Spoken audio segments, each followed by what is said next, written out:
नमस्कार बंधुरा अर्पिता ভিলেজ ফুডে আপনাদেরকে স্বাগত জানাই। আজকে আরেকটা রান্না নিয়ে চলে এসেছি। আজকে রান্না করব পাহাড়ি বেগুনের ঝাল আলু দিয়ে।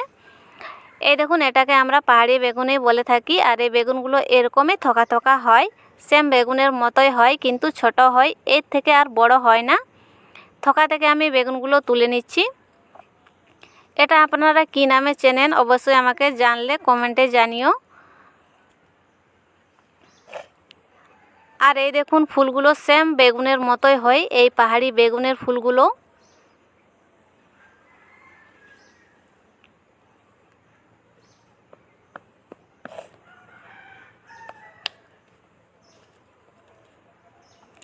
থোকা থেকে সব পাহাড়ি বেগুনগুলো আমি তুলে নিয়েছি। এবারে কেটে নেব। কেটে নিচ্ছি। আর এই পাহাড়ি বেগুনের বীজগুলো কিন্তু বেগুনের মতোই হয়।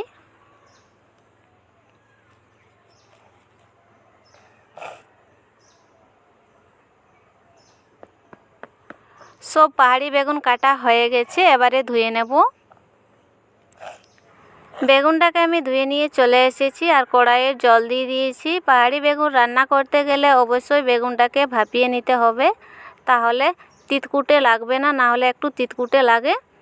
এর সঙ্গে আমি নিয়েছি আলু আর পাহাড়ি বেগুন একসঙ্গে দিয়ে দিয়েছি। এবারে ঢাকা দিয়ে ভাপিয়ে নেব। ভাপানো হয়ে গেছে, ঢাকাটা সরিয়ে দিচ্ছি। এবার আমি নামিয়ে নেব। এর বেশি আর সেদ্ধ করব না। নামিয়ে নিয়েছি, কড়াইয়ে তেল দিয়ে দিচ্ছি। আজকে কিছু ফোড়ন দেব না, পাহাড়ি বেগুন আলু দিয়ে দিয়েছি, ভেজে নেব।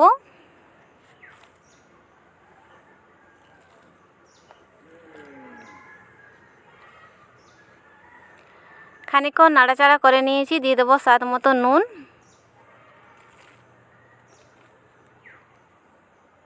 নুনটা মিশিয়ে নিয়েছি।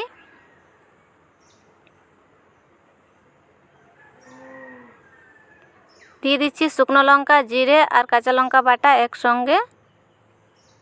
মশলাটা ভেজে নেব। মশলাটা দেওয়ার পরে আমি 2-3 মিনিটের মতো ভালো করে মশলাটা ভেজে নেব, না হলে জিরের কাঁচা গন্ধটা লাগবে।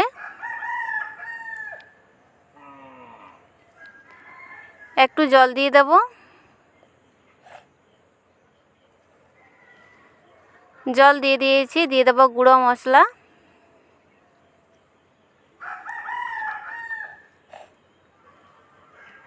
দেব হলুদের গুঁড়ো, ধনে গুঁড়ো, 1 চামচ গোলমরিচের গুঁড়ো। মশলাটা কষে নেব। মশলা দেওয়ার পরে ভালো করে কষে নিচ্ছি।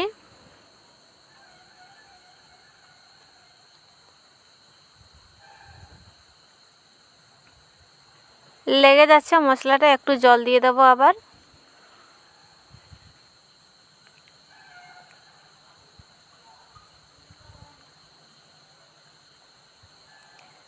জল দিয়ে দিয়েছি।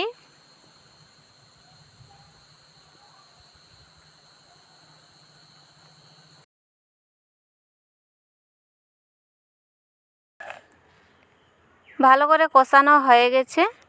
দিয়ে দিয়েছি কালারের জন্য কাশ্মীরি রেড চিলি পাউডার। নাড়াচাড়া করে মিশিয়ে নিয়েছি। জল দিয়ে দেবো এবারে।